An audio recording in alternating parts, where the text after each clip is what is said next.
사역 두 번째 시간을 시작하도록 이렇게 하겠습니다.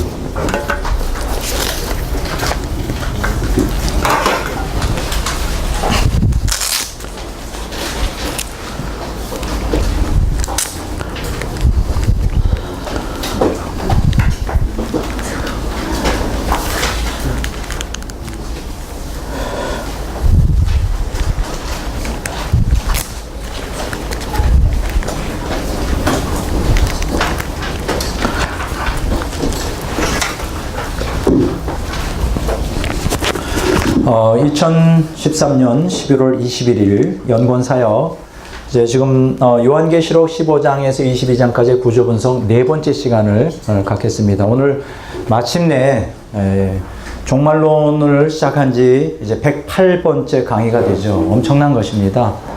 오랜 세월 동안 하나님께서 이 종말론 강의를 복 주셨고 오늘 마침내 이 시간에 종말론 강의를 끝나게 되고 특별히 지금 우리가 지난주에는 요한계시록 15장에서 16장, 17장, 18장까지 이제 강의를 했으면 오늘 이제 그 마지막 19장부터 22장까지 강의를 하도록 하겠습니다. 여러분들이 가지고 있는 교재를 일단은 기본 틀로 하고 또 여러분들에게 나눠드린 이 그림도 기본 틀로 합니다. 참고하시고요.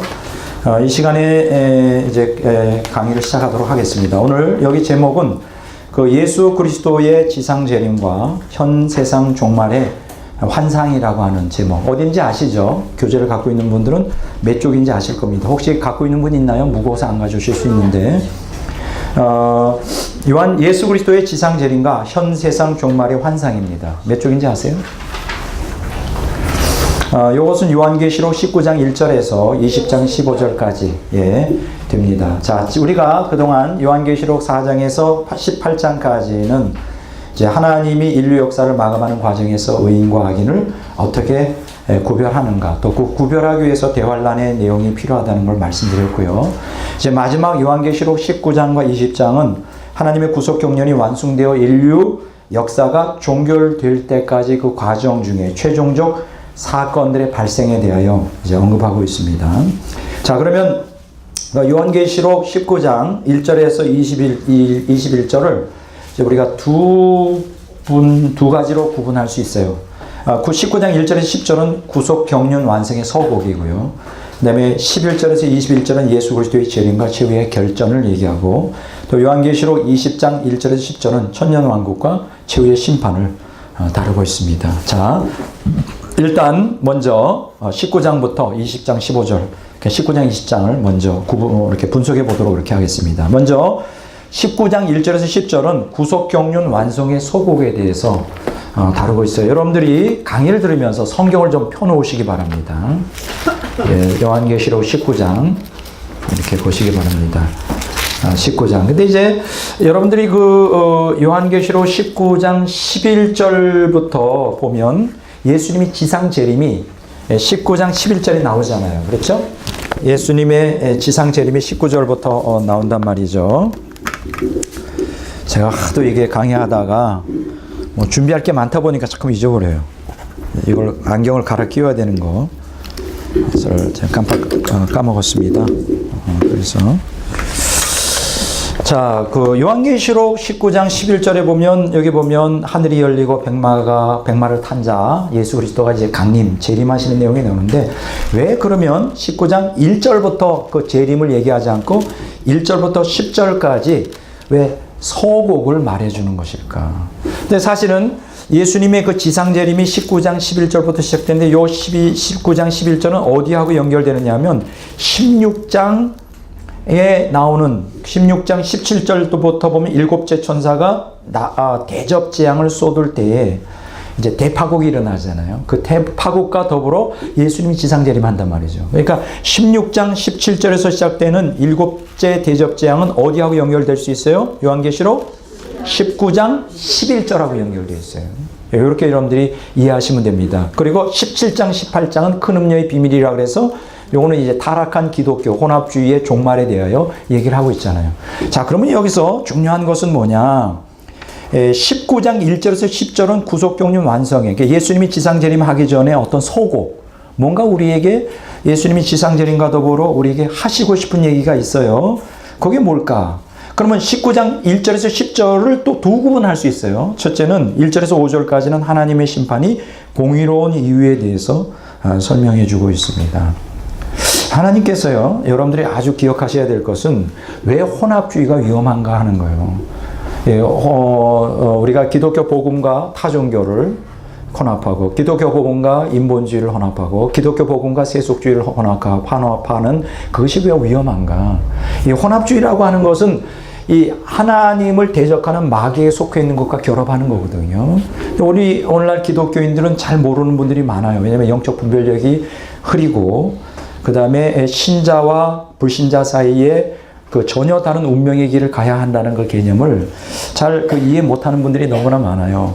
우리가 왜냐하면 이 타락한 본성을 갖고 있고, 우리가 타락한 본성에 관한하는 세상 사람과 다른 게 하나도 없거든요. 사실 엄밀한 의미에서는 본성이나 인격에 있어서 신자와 불신자 사이에 차이는 거의 없어요. 오히려 불신자들이 더 인격적이고 훌륭한 분들이 사실 많습니다. 그래서 왜 하나님께서 불신자들을 이렇게 심판하고 대환란 가운데 그들을 다 죽이고 지옥에 보내는가? 사실은 잘 이해를 못 하시는 분들이 상당히 많습니다. 근데 여기 성경에 보면 1절에서 5절에 보면 19장 1절에서 5절에 보면 무엇을 말해주느냐? 하나님의 심판이 공의로운 이유에 대해서 여기서 계속 얘기를 해주고 있습니다. 하나님의 심판이 공의롭다는 거예요. 자, 여러분들이 물론 뭐 7명, 10명을 죽인 살인마를 갖다가 살인마를 잡아다가 이렇게 사형에 처한다는 건 그건 마땅히 죽어야 돼. 그놈은 죽어야 돼. 이렇게 말하지만 이렇게 보면 그 평범하고 아주 지극히 윤리적이고 착한 사람들이 많아요. 불신자 중에서도. 이런 사람들이 예수님을 안 믿었다는 거 한 가지 이유 때문에 지옥 가야 된다는 거에 대해서 잘 이해를 못하는 분들이 굉장히 많아요. 그러니까 여러분들이 우리가 이 세상 살아가면서 신앙생활을 할 때 가장 중요한 게 뭐냐? 영적 분별력과 더불어 왜 불신자들을 지옥 보낼 수밖에 없는가 하는 것을 영적으로 여러분들이 이해할 수 있는 능력이 필요합니다. 그것이 여러분들이 이 세상에서 성결하게 여러분들을 지키는 데도 결정적인 역할을 해요. 여러분들은 이 세상에서 하나님께 택함을 받아 보응을 받아들여 그리스도인이 된 사람들이에요. 그렇기 때문에 그렇지만 여전히 우리 안에는 타락한 본성이 갖고 있단 말이죠. 그리고 대부분의 육적인 그리스도인들을 세상과 결탁하여 혼합주의로 나가는 옛사람의 지배를 받는 기독교인들은 이 세상 사람과 다를 바가 없는 욕망과 이런 탐욕 가운데 그냥 살아요. 그런 걸 보면서 여러분들이 빨리 영적으로 분별력을 배양하는 게 중요합니다. 왜 불신자들은 악인이고 그 악인들을 하나님이 왜 심판하시고 그 심판이 왜 공의로운가? 성경은 거기에 대해서 계속 얘기를 하는데 한번 찾아보겠습니다. 요한계시록 15장 3절을 봅니다. 자, 다 같이 한번 읽어보겠습니다. 요한계시록 15장 3절. 그 하나님이 종 모세의 노래 어린 양의 노래를 불러 이르되 주 하나님 곧 전능하시니요 하나시는 일이 크고 놀라우시도다. 만국의 왕이시여 주의 길이 의롭고 참되도다. 보세요. 자, 여기 보면 15장 1절 2절에 보면 이제 순교자들이 이긴 자, 그러니까 짐승을 이기고 이제 유리바닷가에 서 있는 사람들이 이렇게 외치잖아요. 하나님은 만국의 왕이고 전능하시고 주의 길이 의롭고 참되다고 이렇게 말합니다. 의롭고 참되다. 그러니까 하나님은 공의로우신 분이다. 이렇게 말합니다. 그러면서 16장에 보면 16장 5절과 7절을 한번 읽어보겠습니다. 5절 한번 읽어봅니다. 내가 들으니 물을 차지한 천사가 이르되 전에 또 계셨고 지금도 계신 거룩하시니요 이렇게 심판하시니 의로우시로다. 이렇게 심판하시니 의롭다는 거예요. 그 다음에 7절 한번 읽어보겠습니다. 또 내가 들으니 제단에 말하기를 이르되 그러하다 주 하나님 곧 전능하시니시여 심판하시는 것이 참되시고 의로우시도다. 심판하는 것이 참되고 의롭다. 뭐 이런 얘기를 합니다. 그러니까 이제 평범하게 우리가 이 세상 살 때 이 사회적인 구조가 질서가 잘 지켜지고 윤리의식이 강한 어떤 도덕의식이 있는 사회 속에 살 때는 불신자들에 대해서 신자 불신자 사이에 차이가 별로 없어요. 그럴 때 우리가 자칫 잘못하면 오해하는 것이 불신자들도 왜 꼭 지옥에 보내야 되느냐 저렇게 착한데 이런 이제 의문을 갖습니다. 근데 여러분 불신자들과 신자가 철저히 분리되는 게 있죠. 그래서 하나님께서는 대환란을 통하여 신자와 불신자를 분리시키는데 처음에 환경이 좋아질 때는 다 좋은 것 같아요. 그러나 환경이 나빠지고 거칠어지면 불신자들의 본색이 드러나죠. 그들이 악으로 익어가면서 하나님을 이제 욕을 퍼붓고 또 기독교인들을 박해하고 잔인하게 죽이고 그런 걸 보면서 야, 불신자들은 어쩔 수 없구나 이렇게 생각을 합니다. 오늘 이 시간에 여러분들을 우리가 이렇게 하나님께서 심판이 공의롭다는 것이 이게 구약과 신약에 아주 주도적으로 가르치는 거예요. 여러분 여기에 대해서 확실히 여러분들이 영적으로 정확하게 이렇게 틀을 갖고 있어야 됩니다. 자, 그러면 19장 6절에서 10절에서 말해주는 건 뭐예요? 하나님의 구원이 지향하는 목적이에요. 자, 우리가 그 윤리적으로 불신자들 중에서 참 좀 착한 사람이 많은데 하나님의 구원이 우리를 단순히 그 세상 윤리의 기준으로 양심적인 사람으로 만드는 게 아니에요. 여기서 구원의 목적이 6절에서 10절에 나오죠. 한번 좀 읽어보겠습니다. 다 읽지는 않고요. 19장 어디를 읽느냐 하면 그 7절, 8절을 한번 읽어보겠습니다. 다 같이 한번 읽어보겠습니다. 우리가 즐거워하고 그게 기뻐하면 그에게 영광을 돌리세 어린 양의 혼인기약이 이르렀고 그의 아내가 자신을 준비하였으므로 그에게 빛나는 깨끗한 세마포를 입도록 허락하셨으니 이 세마포옷은 성도들의 옳은 행실이라. 자, 여기 이 구절에 보면 19장 6절에서 10절에 보면 하나님의 구원이 지향하는 목적이 나와요. 자, 하나님의 구원, 기독교의 구원은 두 가지 측면을 말할 수 있어요. 하나는 소극적인 측면, 또 하나는 적극적인 측면. 그럼 소극적인 측면은 뭡니까? 하나님을 반역하는 죄의 성령으로부터 구출하는 거예요. 여러분 기억하셔야 될 것은 구원이 뭐예요? 죄로부터 구원하는 거예요. 그럼 여기서 죄의 본질이 뭐예요? 살인하고 간음 안 하면 죄가 없는 건가요? 죄의 본질은 자기중심주의예요. 따라서 자기중심주의. 여러분들이 정말 예수 그리스도를 만나고 정말 구원받았다면 죄로부터 구원받는 것인데 죄의 속박에서 구원받는 건데 죄라는 게 뭐예요? 자기중심주의. 그러면 여러분들이 정말 구원받은 사람의 증거가 나타나야 되는 게 뭐냐? 자기중심주의에서 하나님 중심주의로 빨리 바꾸는 거예요. 나는 오늘 많은 기독교인들이 은혜 받았다, 은사를 받았다, 예수님 위해서 전도하고 예수님 위해서 산다, 봉사한다는 사람들, 많은 사람들을 보면 가짜들이 너무나 많아요. 왜 가짜가 많냐? 죄의 세력에서 벗어나지 못한 상태에서. 그럼 죄가 뭡니까? 자기중심주의예요. 반갑습니다. 죄는 자기중심주의다. 그러면 자기중심주의라는 게 뭐예요? 하나님이 마땅히 구원을 뭐예요? 하나님 중심주의로 바꾸는 거예요. 그럼 하나님 중심주의라는 건 뭐예요? 하나님이 마땅히 내 심령의 보좌에서 하나님 노릇하도록 그것을 위하여 하나님 형상대로 인간을 만들고 또 인간을 죄에서 구원하셨어요. 그러면 우리가 구원받은 사람이라면 마땅히 우리의 삶 속에 우리 심령이 예수님이 나의 삶의 주인이 돼야 돼요. 내가 주인이 아니라고요. 근데 죄라는 건 뭐예요? 죄라는 거는 하나님, 내 인생, 내 영혼의 주인이 예수님인데 하나님인데 그 하나님을 밀어내고 내가 하나님 노릇하는 거예요. 그 보좌에 앉아서. 이게 죄예요. 뭐 다른 걸 죄라고 생각하지 마세요. 뭐 살인죄만 죄라고 생각하는 거예요? 사기죄만 죄라고 생각하는 거예요? 아니에요. 자기중심주의예요. 모든 걸 다 자기중심적으로 하는 건 죄예요. 그러면 죄에서 구원받는다는 건 뭐예요? 자기중심주의에서 무엇으로 번역이에요? 하나님 중심주의를 번역해요. 그렇게 될 때 구원의 적극적인 측면에 참여하게 되죠. 적극적인 측면이 뭡니까? 하나님의 생명을 이식받아 하나님과 합일이 되는 거예요. 이걸 생명의 합일이라고 그래요. 따라서 생명의 합일. 생명의 합일. 왜 죄의 본질인 자기중심주의에서 하나님 중심주의로 바꿔야 될까요? 왜냐하면 생명이 합일되게 하기 위해서 그래요. 성경에서 우리에게 가르치는 거는 뭐 죄에서 구원받는다, 뭐 예수님의 속죄의 피로 천국 간다. 그건 너무나 피상적인 얘기예요. 우리가 구원받는다는 건 죄로부터 구원받는 거예요. 그건 자기중심주의에서 하나님 중심주의로 변형이고 그것의 궁극적인 목적은 뭐예요? 생명의 합일이에요. 하나님의 생명으로 충만해져야 돼요. 하나님의 생명으로 충만해지려면 자기중심주의에서 하나님 중심주의로 변혁되지 않으면 안 되는 거예요. 그거 상식 아닙니까? 그러니까 예수님과 성도들 사이에 이루어지는 그 관계는 뭐냐? 생명의 결합을 통하는 거, 생명의 결합을 하는 거예요. 이걸 성경에서 뭐라고 말하냐? 결혼이라 그래요. 지금 예수님의 지상재림을 말하면서 왜 서곡으로서, 지상재림의 서곡으로서 19장 6절부터 19장 6절이잖아요. 10절까지 왜 그 결혼이라는 단어를 쓰고 있느냐. 이게 하나님의 생명과의 결합이에요. 예수 그리스도와 연합을 통하여 하나님과 연합되는 거예요. 그러면서 여기에서 성도들이 예수님과 결합하는 걸 뭐라고 말하느냐. 어린 양의 혼인잔치라고 말합니다. 따라서 합시다. 어린 양의 혼인잔치. 어린 양의 혼인잔치. 자, 여기 어린 양의 혼인잔치라는 거예요. 근데 여기 또 한 가지 유사한 용어가 있죠. 예수님이 지상재림할 때 어린 양의 아내 혹은 어린 양의 신부라고 명명되는 새 예루살렘 성에 대하여 언급하고 있어요.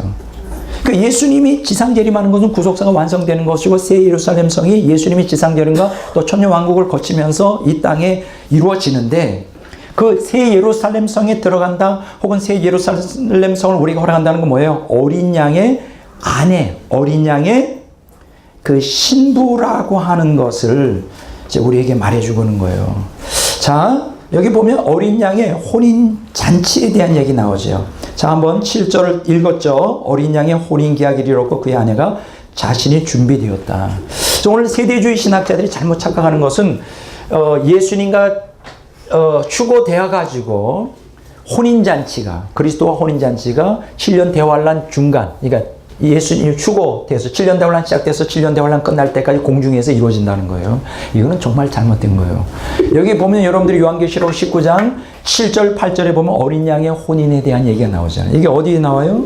예수님이 그 7년 대환란 시작될 때 시작 초기에 있나요? 아니면 끝날 때 있나요?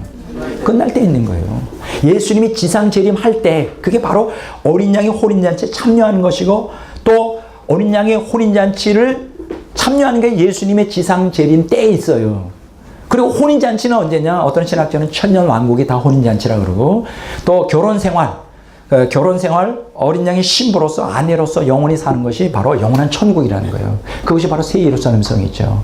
그러니까 이제 세대주의 신학자들이 말하는 게 이제 좀 다른 거예요. 그런데 여기서 한 가지 우리가 추가적으로 이해해야 될 것은 여기서 어린 양의 혼인잔치에 청함을 받은 자는 복이 있다. 19장 9절을 다시 한번 읽어보겠습니다. 천사가 내게 말하기를 기록하라. 어린 양의 혼인잔치에 청함을 받은 자는 복이 있다. 근데 이것도 또 많은 사람들이 너무나 또 잘못 이해하고 있어요. 세대주의 신학자들은 그 어린 양의 아내를 그 신약시대의 교회로 명명하고요. 청함을 받은 자들은 구약시대와 천년왕국 시대의 성도들이라고 주장해요. 월우드라고 하는 신학자가 그렇게 얘기하고 또 세대주의 신학자들 또 많은 사람들이 그렇게 얘기를 하는데 이거는 정말 성경을 잘못 해석한 거예요.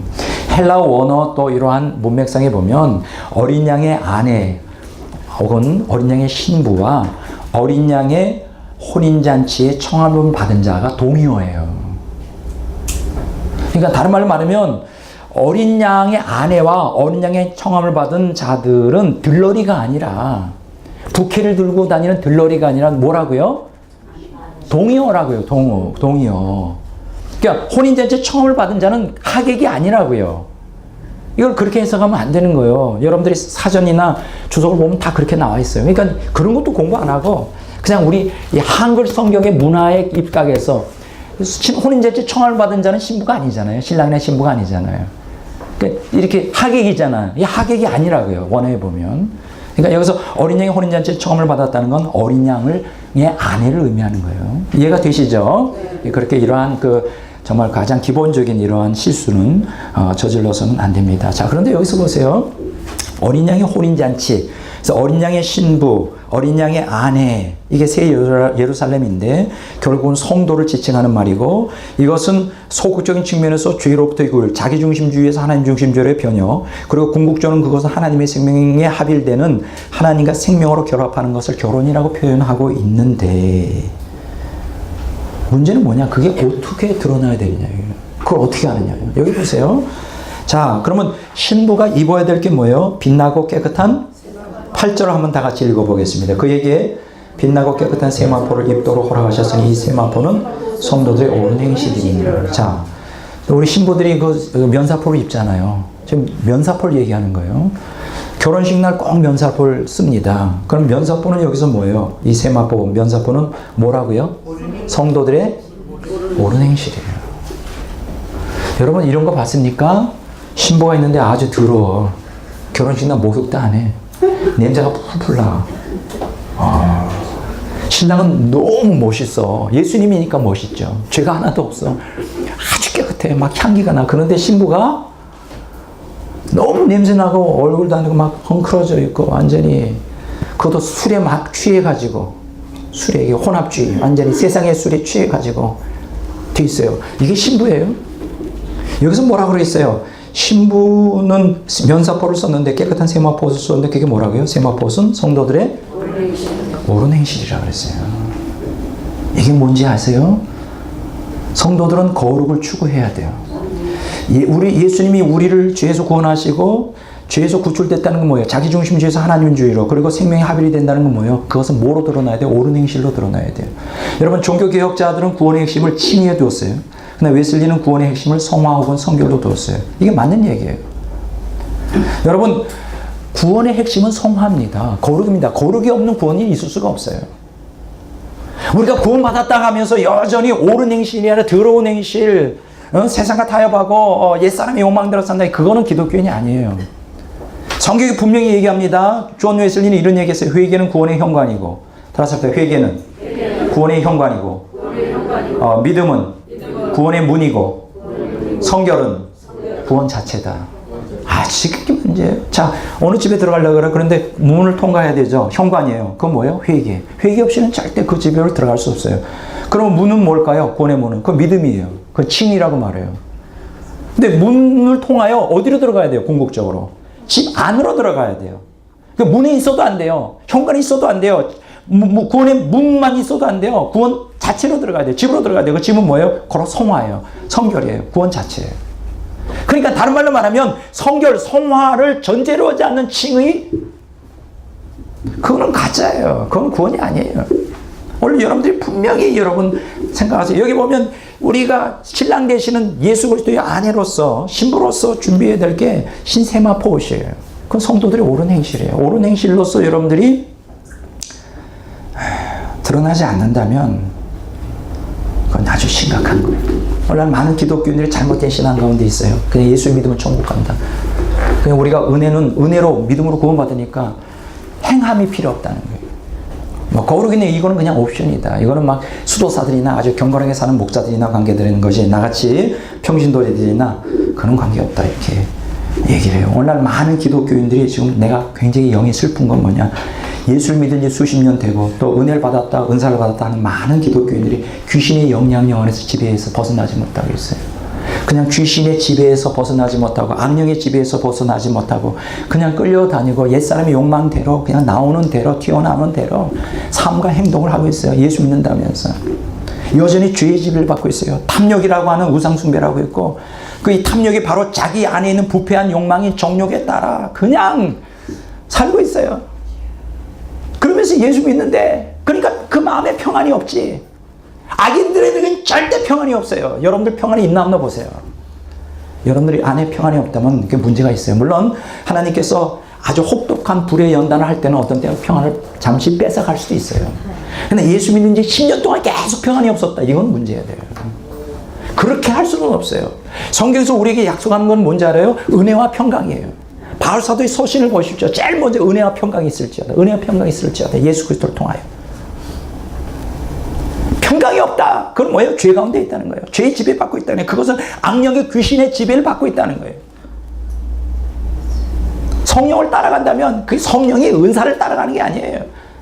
성령을 따라간다는 것은 죄의 지배에서 벗어나서 그 성도의 옳은 행실을 행하는 거예요. 제가 지난 금요일 날 아주 깜짝 놀라는, 정말 가슴 아픈 것을 목도했어요. 저희 집 앞을 지나가는데 한 30m 앞에서 막 고래고래 소리를 어떤 여자가, 60 넘은 여자가, 멀리니까 잘 안 보이죠. 근데 가만 보니까 제가 단골로 가는 세탁소더라고요. 근데 이 세탁소 앞에서 손을 들고 이렇게 유심히 들어봤더니 만배나 손해볼지어다, 이런 막 선포를 하죠. 만배나 손해볼지어다. 만배나 손해볼지어다. 그래서 왜 그런가? 그래서 보니까 아무도 없어. 혼자서 이렇게 소리 지르고 있어. 근데 거기까지는 뭐 그냥 그래요. 뭐 세탁소에서 주인하고 뭐 나쁜 관계가 있었구나. 손해를 좀 본 게 있나 보지. 그러니까 자기가 억울하니까 만배나 손해보라고 소리를 지르지. 근데 보통 세상 사람들은 이렇게 화가 나면 막 멱살 잡고 싸우든지 하고, 이거는 그냥 아주 공적으로 손을 들고, 두 손을 딱 들고 선포를 하는 거예요. 만배나 손해볼지. 근데 그 다음 얘기가 아주 가슴 아프게 했어요. 그 다음에 방언으로 기도를 해요. 저도 방언을 좀 하는데, 방언이 저는 이렇게 딱딱 끊어져서 아름답지가 않아요. 근데 이 사람은 굉장히 방언이 아름다워요. 귀신 방언은 아니에요. 저는 그 정도 분별하거든요. 마귀가 주는 방언인지, 인간이 하는 방언인지, 귀신 방언인지, 성령 방언인지, 그건 분별하거든요. 성령이 주시는 거예요, 틀림없이. 여러분 한번 생각해 보세요.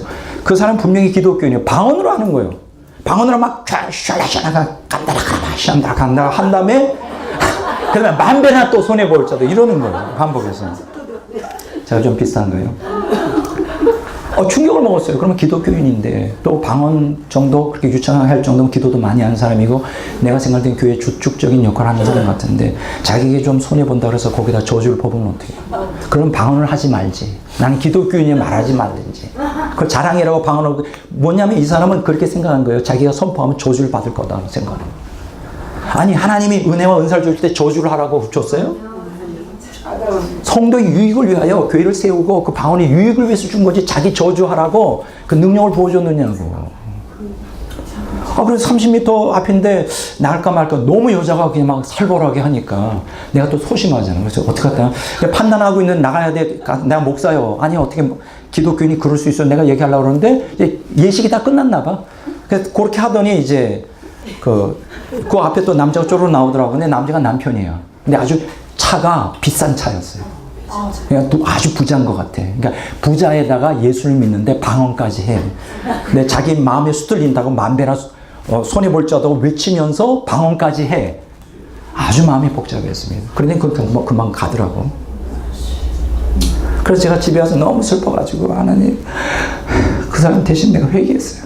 정말 너무 슬퍼요. 하나님 회개했어요. 제가 저 사람 불쌍히 여겨주시고 예수를 믿는 게 도대체 뭔지를 몰라.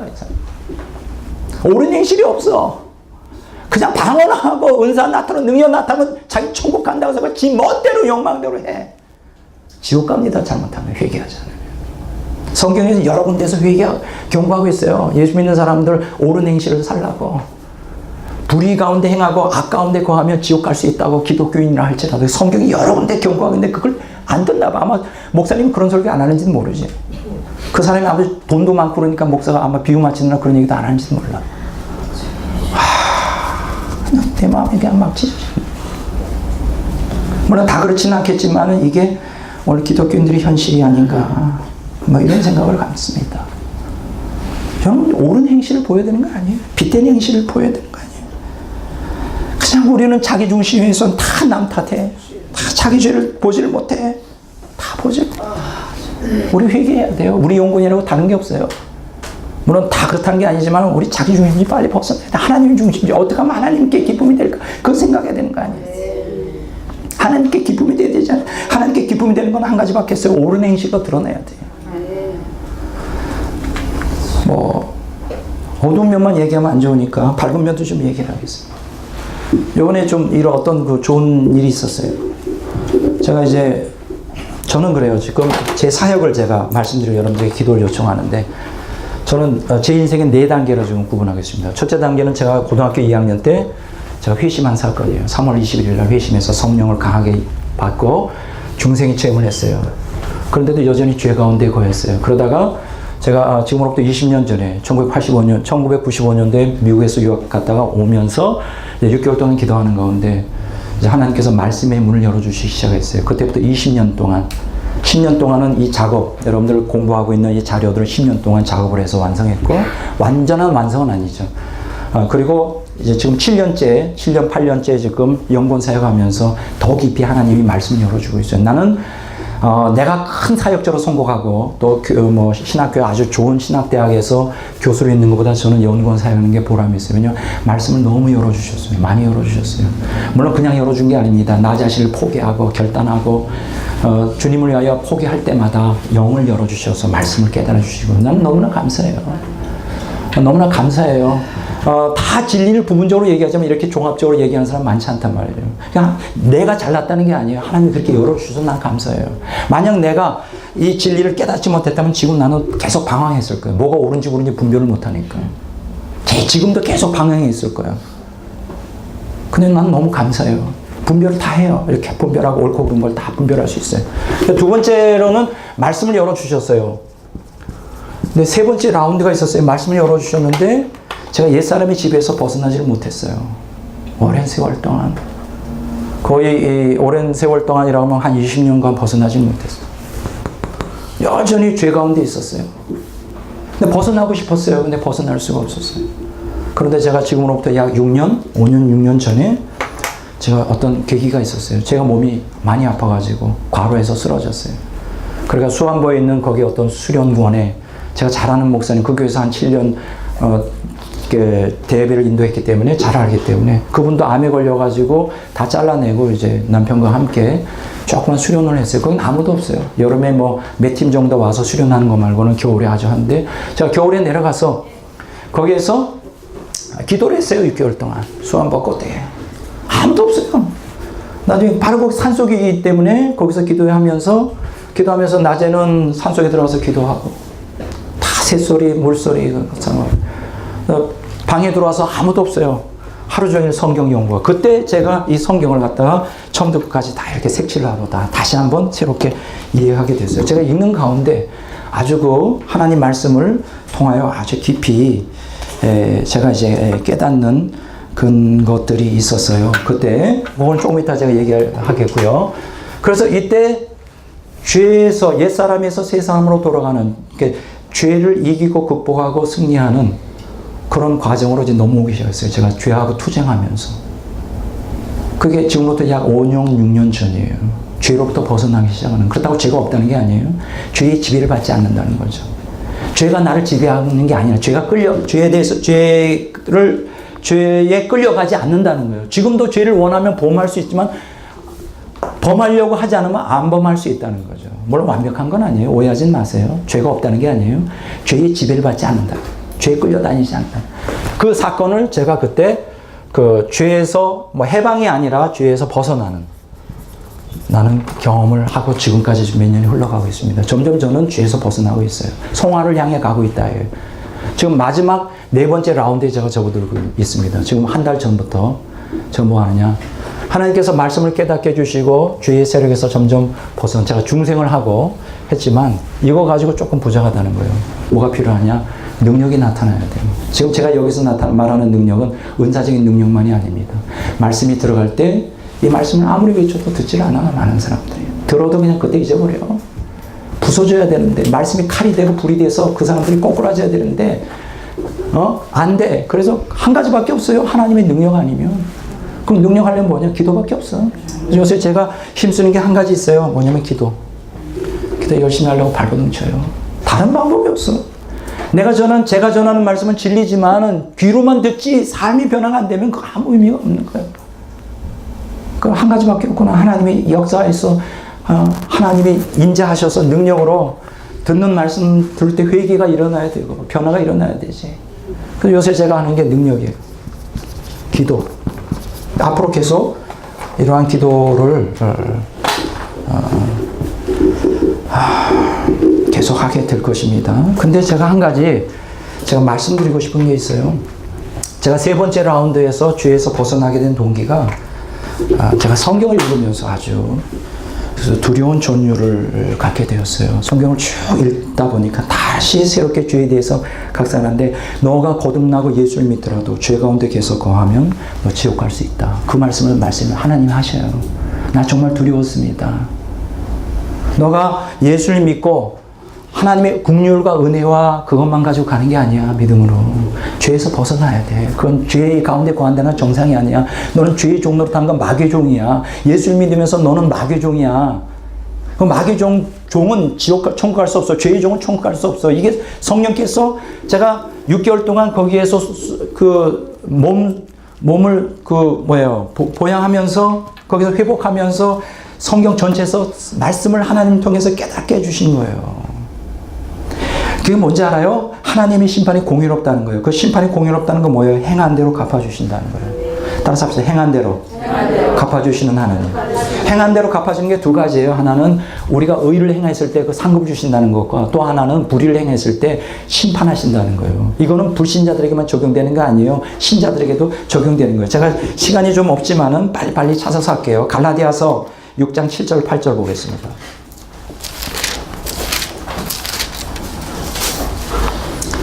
자, 갈라디아서 6장 8절, 7절, 8절 다 같이 읽겠습니다. 자, 스스로 속이지 말라. 하나님은 업신여김을 받지 아니하시나니 사람이 무엇으로 심든지 그대로 거두리라. 자기의 육체를 위해 심는 자는 육체로부터 썩어질 것을 거두고 성령을 위하여 심는 자는 성령으로부터 영생을 거두리라. 성경 분명히 얘기하고 있어요. 여기 이게 이제 스스로 속이지 말라는 거. 이거 불신자들에게 얘기한 게 아니에요.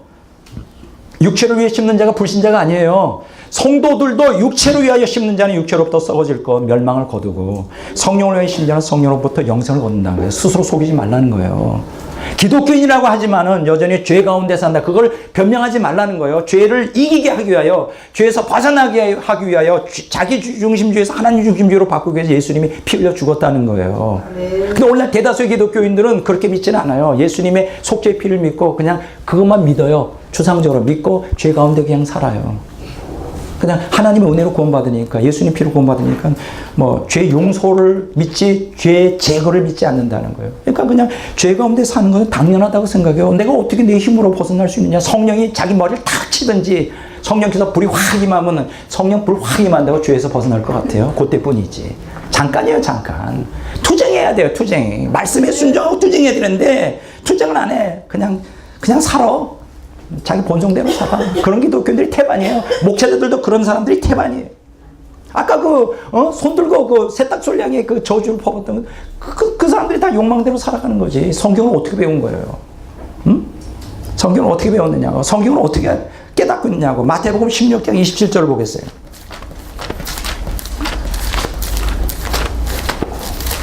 마태복음 16장 27절. 자, 다 같이 한번 읽어보겠습니다. 마태복음 16장 27절. 인자가 아버지의 영광으로 그 천사들과 함께 오리니 그때 각 사람이 행한 대로 갚아주시라. 보세요. 여러분 명심하세요. 행한 대로 갚아주셔요. 여러분들이 선을 행하면 그 선을 따라 갚아주시고 상급을 주시고, 악을 행하면 악을 따라 심판하시는 하나님. 잘못하면 예수 믿는 사람들도 행한 대로 악을 행하고 살면 지옥 가기가 쉬워요. 성경은 거기에 대해서 계속 경고하고 있어요.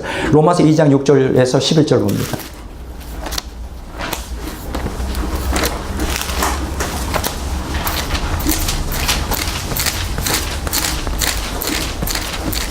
로마서 2장 6절에서 11절 다 같이 읽어보겠습니다. 너무나 중요한 구절이에요. 로마서 2장 6절에서 11절 다 같이 읽어봅니다. 자, 하나님께서 각 사람에게 그 행한 대로 보응하시되 참고 선을 행하여 영광과 존귀와 썩지 아니함을 구하는 자에게는 영생을 하시고, 오직 당을 지어 진리를 따르지 아니하고 불의를 따르는 자들에게는 진노와 분노로 하시리라. 악을 행하는 사람의 영에는 혼란과 권고가 있으리니 먼저는 유대인에게요 그리고 헬라인에게며, 선을 행하는 각 사람에게는 영광과 존귀와 평강이 있으리니 먼저는 유대인에게요 그리고 헬라인에게라. 이는 하나님께서 외모로 사람을 취하지 아니하심이니라. 여러분 어떻게 생각하겠어요? 하나님이 사람을 외모로 취하지 않는데요. 이거는 기독교인과 비기독교인을 가르는 역사냐? 그건 아니에요. 기독교인이라고 하면서 혹은 유대교인이라고 하면서 말씀에 순종하지 않고 악을 행하고 자기 본성대로, 그렇죠, 진리를 따르지 않고 불의를 따르는 자들은, 악을 행하는 자에게 환난과 공고가 있고, 그 다음에 불의를 따르는 자는 하나님의 진노와 분노를 당하게 돼 있어요. 여러분 정신 똑바로 차려야 돼요. 예수를 단순히 믿는다, 은사를 경험했다, 은혜를 한번 경험했다 그래서 그게 여러분들의 구원을 보장해 주지 않아요. 지금 끊임없이 여러분들이 변혁을 추구해야 됩니다. 죄 가운데 거하면 안 됩니다. 죄를 지면 회개해야 돼요. 자기중심주의로 회개하란 말이에요. 나는 살인 죄 안 범했어. 나는 가는 죄 안 범했어. 나는 누구의 돈을 훔친 적이 없어. 그러니까 나는 천국 갈 거야. 예수님이 천만에요.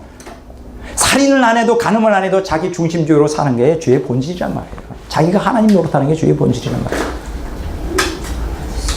하나님의 뜻대로 살아야죠. 하나님이 나를 지배하고 나의 생각과 행동과 모든 것에 결정권이 하나님에게 있는 게 아니냐고요. 왜 내 욕망대로 살아가는 거예요? 욕망대로 살면 어떤 결과가 나오냐? 환난과 공고가 있어요. 행복하지 못해요. 그 증거예요. 로마서 2장 6절에서 11절은 유대교인들, 기독교인들에게 주는 경고예요. 골로새서 3장 22절에서 25절 보겠습니다.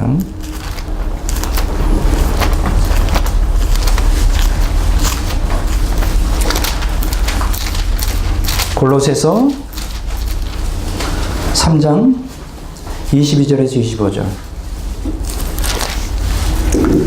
자, 다 같이 한번 읽어보겠습니다.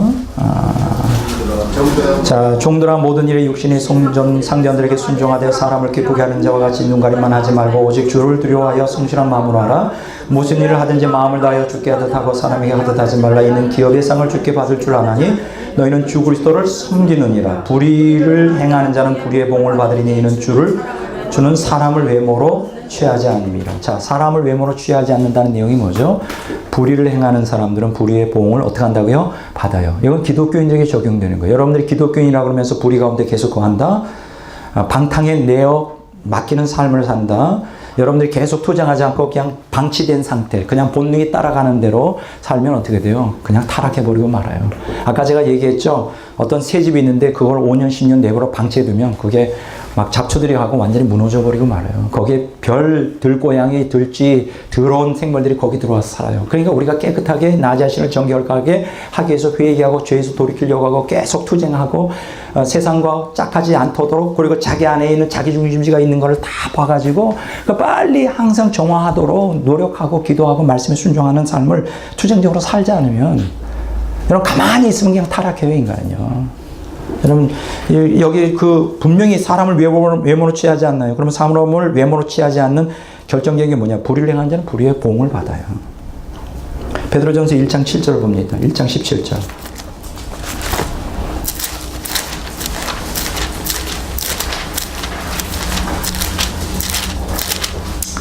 베드로전서 1장 17절. 외모로 보시지 않고 각 사람의 행위대로 심판하시는 일을 너희가 아버지라 부른즉 너희가 나그네에 있을 때를 두려움으로 지내라. 왜 이 얘기를 했을까요?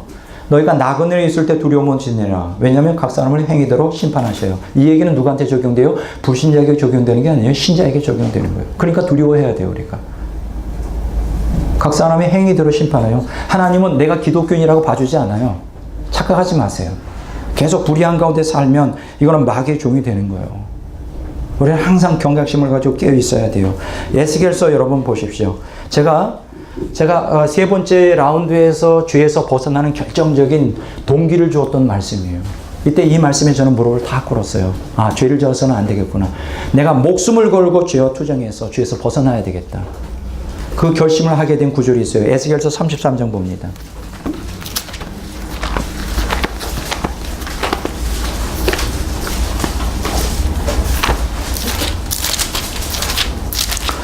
에스겔서 33장 20절을 봅니다. 다 같이 읽어보겠습니다. 그러나 너희가 이르기를 주의 길이 바르지 아니하다 하는도다. 이스라엘 족속아, 나는 너희가 각기 행한 대로 심판하리라. 자, 여기 보면요, 이스라엘 백성들이 뭐라 그러냐면 주의 길이 바르지 않다고 푸념을 해요. 하나님의 그 심판이 공의롭지 못하다는 거죠. 그랬더니 뭐라 그래요? 하나님이 이스라엘 족속아, 나는 너희가 각기 행한 대로 심판하리라. 하나님 봐주지 않는다는 거예요. 에스겔서 18장 24절 한번 봅니다. 에스겔서 33장과 18장은 같은 세트 메뉴예요. 세트 메뉴. 자, 18장 24절을 봅니다.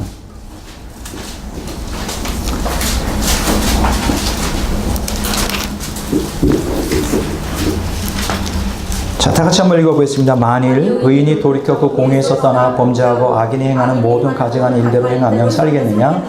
그가 행한 공의로운 일은 하나도 기억함이 되지 아니하리니 그가 그 범한 허물과 그 지은 죄로 죽으리라. 저를 결정적으로 돌이킨 구절이 바로 이 구절입니다. 저도 한때는 중생을 했고 거듭났고 주님의 말씀을 따르려고 발버둥 쳤지만 여전히 나는 죄 가운데 거하고 있었어요. 여기 성경에 뭐라 그랬어요? 의인이 돌이켜 그 공의에서 떠나 범죄하고 악인이 행하는 모든 가증한 일들을 행하면 살겠느냐? 그가 행한 공의로운 일은 하나도 기억됨이 없으리라. 과거에 내가 어떻게 살았든 어떻게 헌신하는 건 관계가 없어요. 지금이 중요해요. 지금 현재적 그 신앙의 자세가 필요해요. 이것과 같은 이게 에스겔서 18장 24절에 있어요. 한번 보겠습니다. 아까 했나요?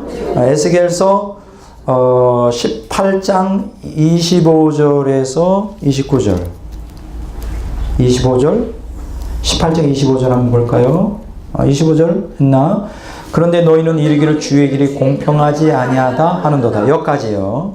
29절에 보면 똑같이 나오죠. 그런데 이스라엘 족속은 이르기를 주의 길이 공평하지 않다 하는도다. 자, 여기에서 무슨 얘기냐? 제가 에스겔서 18장과 33장 읽으면서 아주 거기서 부러지고 아주 깨지고 말았어요. 뭐냐? 악인이라 할지라도 과거에 어떤 죄를 범했어도 거기서 죄에서 돌이켜서 산다.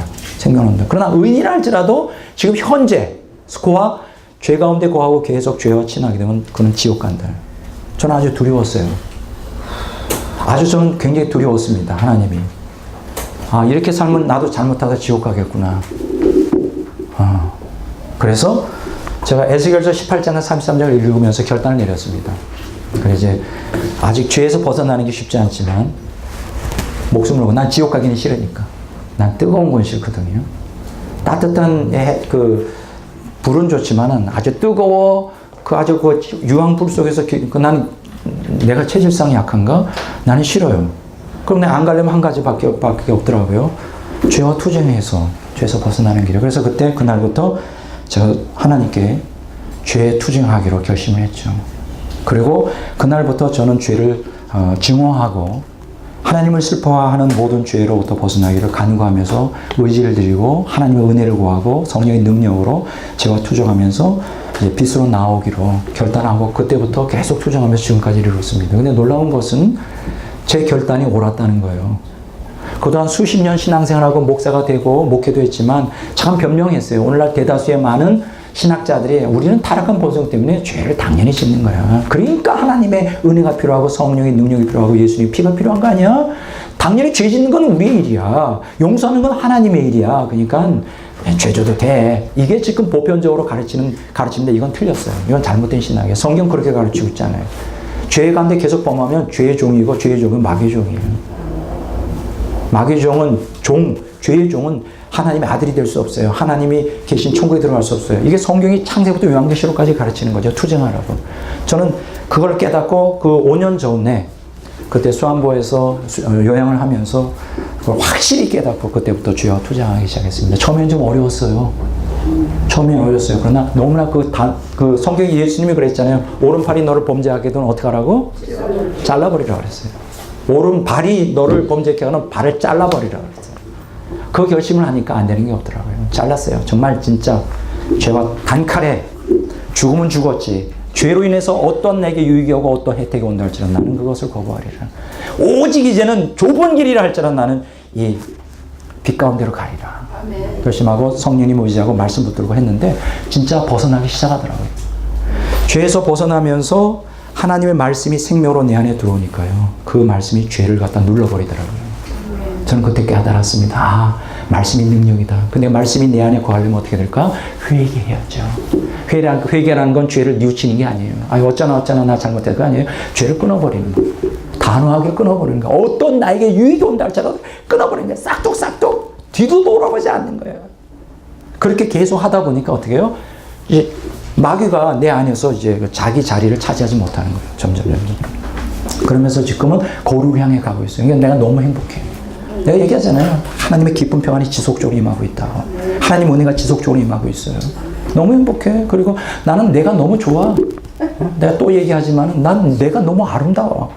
그래서 여러분들 혹시 오해할지 몰라요. 나르시시즘이 아니냐. 이 나르시시즘에 대해서는 제가 지난번에 했고 오늘 두 번째 조수정 시인의 그 나르시스라고 하는 시가 있어요. 그게 바로 나르시시즘. 나는 나르시스가 아니에요. 왜 나르시스가 아닌지 아세요? 제가 얘기를 해드릴게요. 세마포 오순 성도들의 옳은 행실이라고 해서 옳은 행실을 해야 돼요. 제가 지난주 월요일 날 제가 월요일마다 이거 공개도 돼요. 월요일마다 제가 기도하러 가는 교회가 있어요. 그건 기도만 해요. 그래서 주일날 설교 끝나고 그 교회 가서 거기서 주일날 저녁에 몇 시간씩 기도합니다. 왜냐면 집에서는 몇 시간씩 하기가 어려워. 훈련이 안 돼서. 그러니까 기도 분위기에서 제가 어떻게든지 제가 기도로 승리해야 능력이 나타나기 때문에 이 능력은 오해하지 마세요. 내가 막 불체험해가지고 병 고치는 의사 죽은 자 살려가지고 내가 크게 되겠다는 게 아니라 하도 진리를 말씀 들어도 안 들으니까. 들어도 그때 분위기가 은혜 받았어요. 그럼 끝이야. 은혜 받았으면 변화가 일어나야 될 거 아니에요. 열매로. 이게 안 되니까 이제 마지막 수단인 거예요. 내가 네 번째. 능력 받아야 되겠다. 불이 임해가지고 꼬꾸라지든지 어떻게든지 해서 하여간 변화가 일어나야 되겠다. 변화 안 일어나는 건 내 책임이 아니잖아요. 그러니까 내가 능력이 없어가지고 그냥 예수님 바로 사세요. 그런데 능력이 안 나타나면 듣긴 좋은데 그때뿐이고 안 되겠다. 그래서 이거까지는 제가 해야 될 것 같더라고요. 그래서 요새 기도 훈련을 열심히 하는데 그 교회 다니는데 저희 그 교회 저희 이제 큰형님이 오랜 세월 동안 여자 목사님이었어요. 개척 때부터 섬기는 목사님이 계셨어요. 근데 이제 지난주 주일날 갔더니 큰형님이 그러는 거예요. 내 조카가 있어요. 큰 조카가 있는데 큰형님 아들이죠. 너를 위해서 파카를 하나 산다고 그러더라고요. 얼마예요? 40만 원이라고 그러더라고요. 나는 40만 원짜리 파카를 입어본 적이 없거든요. 보통 명품을 입지만 주로 동대문이나 보세에서 2, 3만 원짜리. 이것도 3만 원이거든요. 그래서 그렇게 하는데 나는 새 것을 한 40만 원짜리 사본 적이 없어요. 그래요? 근데 이제 조카가 해놓은 거 보니까 옷이 하얘. 그 하얀 옷이고 이렇게 보니까는 스키 탈 때 입는 옷이더라고요. 그래서 하나님께서 이제는 나도 스키 타러 다니라고 혹시 주는 게 아닌가. 근데 아무리 생각해도 그럴 리는 없는 거야. 그럴 리는 없는 거야. 내가 스키 탈 시간도 없고. 그래서 그럼 흰 옷이니까 안 되겠구나. 그러면 바꿔야 되겠다고. 그래서 이제 월요일 날 아침에 이제 바꿔갖고 왔어요. 이제 140가 작으니까 105로. 제가 왜 이렇게 설명하는 게 이 얘기를 들어보세요. 그래가지고 곤색으로 바꿔왔는데, 바꿔왔어요. 집에서 그 월요일 저녁에 생각을 하는데 참 불편한 거예요. 나는 40만원짜리 입어본 적이 없고, 이게 편한데 이게, 2, 3만원짜리가 편한데, 이상하게 좀 불편한 거예요. 근데 이제 형님은 너무 후줄근한 거야. 형님이 이제 큰 형님이 가난한데, 그래가지고, 전화를 했어요. 월요일날 아침이지. 지금 이제 헷갈리는 거예요. 주일날 그걸 받아가지고, 그래서, 화요일날 아침에 전화를 했구나. 형한테. 밤새도록 잠이 안 오고 괴로운 거예요. 그래서 형, 안 되겠어요. 이거는 내가 입을 게 아니라 형님을 드려야 되겠습니다. 그랬더니, 의외로, 그래, 그러면 자기가 갔지 뭐. 이러더라고. 거부를 안 하고. 그래? 그러지 뭐. 내가 무슨 뭐 비싼 옷을 입을 형편이 됐나 그래서. 그래서 이제 그러면 오늘 화요일 날 그 여의도로 오라는 거기서 샀거든요. 그러면 거기 여의도역에서 만나서 했는데 이제 갔어요. 약속 시간 하고 형 주려고. 형이 좀 사이즈가 작으니까 95로 바꾸려고. 근데 갔는데 아니 그 여자 목사님을 모시고 온 거예요. 아니 목사님 이게 웬일이세요? 아니 왜 여기 계시오? 그러니까 형님이 나오라 그래서 자기는 그렇게 했다는 거예요. 그래서 나중에 형님하고 셋이서 만났더니 형님이 자기가 입으려고 하지 않고 여자 목사님 드리려고 그걸 바꾸겠다는 거. 나는 처음에 약간 벙쪘죠. 아니 형 줄라 그랬지 내가 여자 목사님은 내가 줄라 그런 게 아닌데. 그래서 거기서 실랭이가 벌어졌어요. 실랭이. 그 여자 목사님은 형 보고 입으라 그러고 또 나도 나는 중립을 지켜야 되잖아요. 뭐 주기로 했으니까 양쪽 보면서 어쨌든 그래서 내가 그랬어요. 두 분한테 여기서 싸우지 말고 싸우더라도 신랑을 보더라도 여기서 싸우고 들어가서 바꿔야지. 들어가서 형 입으라고 뭐 목사님 보세요. 이렇게 돼버리면 두 번째 바꾸는 건데 미안하지 않냐. 그래서 했어요. 그러니까 결국은 이제 여자 목사님이 입기로 했어요. 그래가지고 여자 목사님 맞는 거를 똑같은 거로 체인지를 했는데 결국은 이제 여자 목사님을 드린 거예요.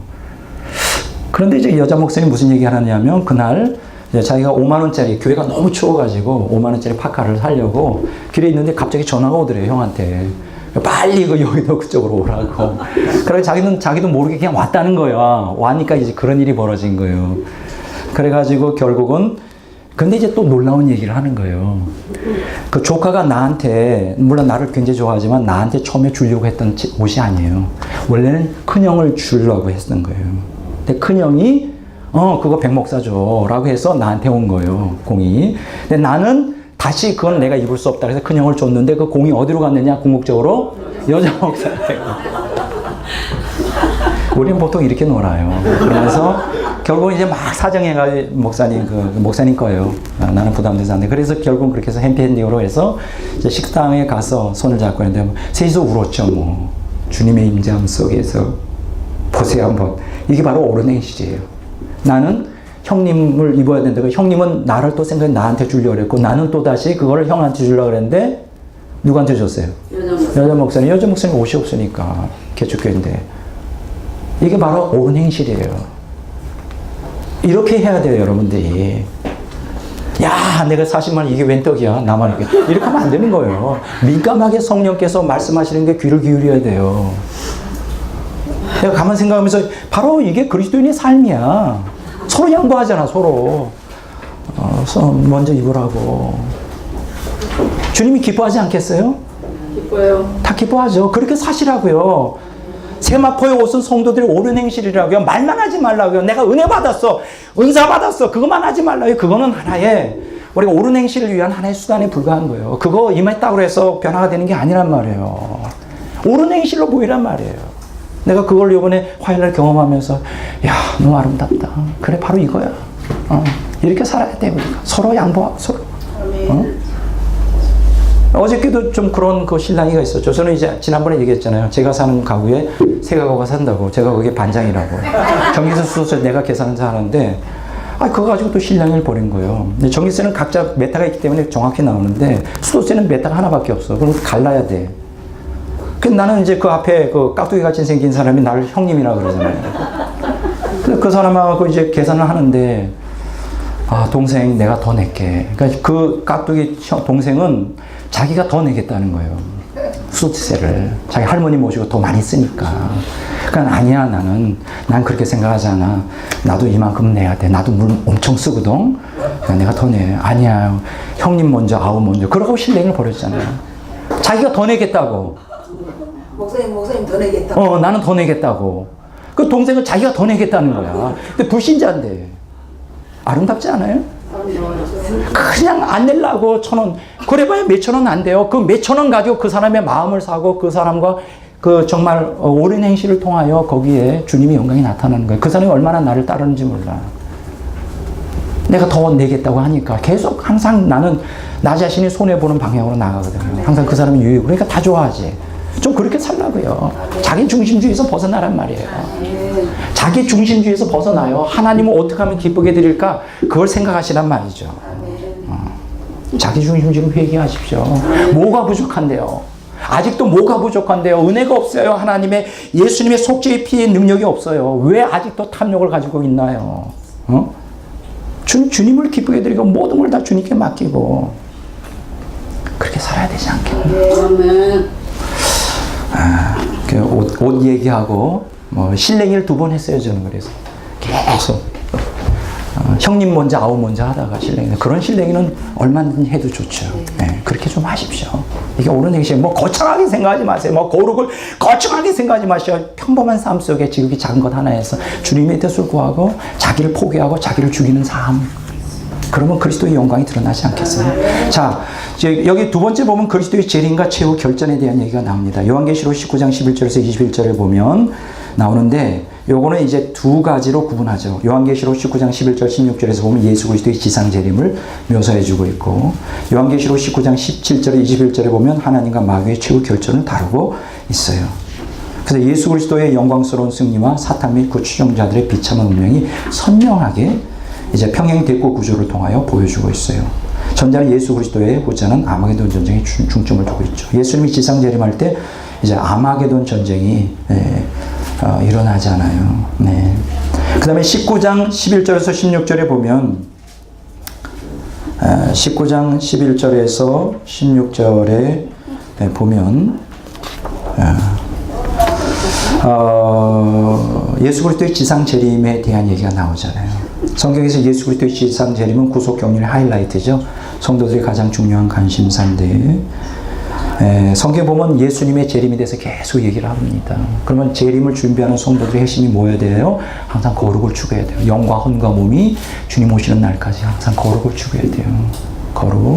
거룩이라는 게 뭐예요? 텔레비 안 보면 거룩입니까? 영화 안 보면 거룩입니까? 아니에요. 자기 중심주의에서 하나님 중심주의로 변혁이 거룩이에요. 근데 여러분들이 자기 중심주의하고 투쟁하고 하나님 중심주의로 살면요, 하나님 음성을 민감하게 들을 수 있어요. 제가 이번에 구별했잖아요. 그 옷을 제가 가졌으면 아무 역사 일어나지 않았죠. 형님 주여야 되겠구나. 그러니까 그런 역사들이 일어나잖아요. 아름답게. 그래서 예수 그리스도의 지상 재림은 뭐냐? 실제적으로 일어나는 건데 믿음과 소망이 헛된 망상이 아니라 역사적인 사실로서 또 구속사의 결정적인 사건으로 또 구약의 선지자와 신약의 사도들에 의해 예언된 대로 그대로 이루어지게 되죠. 여기서 그런 것들을 여러분들이 보시고 제가 또 얘기하려고 했었는데 자, 그냥 진행하도록 하겠습니다. 자, 예수님이 지상 재림할 때 세상의 불신자들은 다 통곡하며 애곡할 거예요. 왜냐하면 성경에 기록된 대로 약속과 경고가 거짓이 아니라 사실임을 깨닫게 될 것이기 때문이죠. 오늘 많은 기독교인들은 성경의 기록을 무시해버려요. 무시하면 안 됩니다. 한 구절도. 경각심을 가지고 그대로 믿고 따라야 돼요. 그렇지 않으면, 말씀에 순종하여 살지 않으면 나중에 후회할 일들이 많습니다. 하나님의 성경에 기록된 대로 행할 것이기 때문에. 자, 요한계시록 19장 17절에서 21절에 보면 하나님과 마귀의 최후의 결전이 있죠. 적그리스도와 거짓 선지자가 지상 재림하시는 어린 양과 최후 결전을 하기 위해 세상의 모든 왕들을 아마게돈으로 모이게 되잖아요. 그 아마게돈 전쟁이 요한계시록 14장 17절 20절에는 이제 아마게돈 전쟁의 결과에 대하여 얘기를 하고요. 저 실제적인 아마게돈 전쟁이 요한계시록 19장 19절에 나오죠. 뭐 이런 것들은 다 그냥 넘어가겠습니다. 그리고 결국 지상 재림하신 예수 그리스도가 이제는 이제 거짓 선자와 또 적그리스도를 다 지옥 불못에 던진다, 이렇게 말을 했죠. 저 요한계시록 19장 11절 한번 읽어보겠습니다. 요한계시록 19장 11절. 다 같이 읽어보겠습니다. 또 내가 하늘이 열린 것을 보니 보라 백마와 것을 탄 자가 있으니 그 이름은 충신과 진실이라. 그가 공의로 심판하며 싸우더라. 자, 여기 보면 충신과 진실이라고 그랬어요. 예수 그리스도를. 충신이 뭐죠? 피스토스라고 그러는데 이거는 신실한 자라는 뜻이에요. 진실은 뭐예요? 참된 자라는 뜻이에요. 계시록 3장 14절에 보면 아멘이신 그리스도라고 그랬어요. 따라서 오늘 이 말씀은 뭐냐? 그리스도가 하나님의 모든 언약을 완전히 성취하실 수 있는 분임을 말하고 있어요. 고린도후서 1장 19절 20절에 보면 그리스도께서는 아무리 많은 하나님의 약속일지라도 모두 다 실천하고 완성한다고 이렇게 말했어요. 예수님은 만왕의 왕이세요. 만주의 주세요. 왜냐하면 재림하시는 예수님은 바로 여호와 하나님이신 거예요.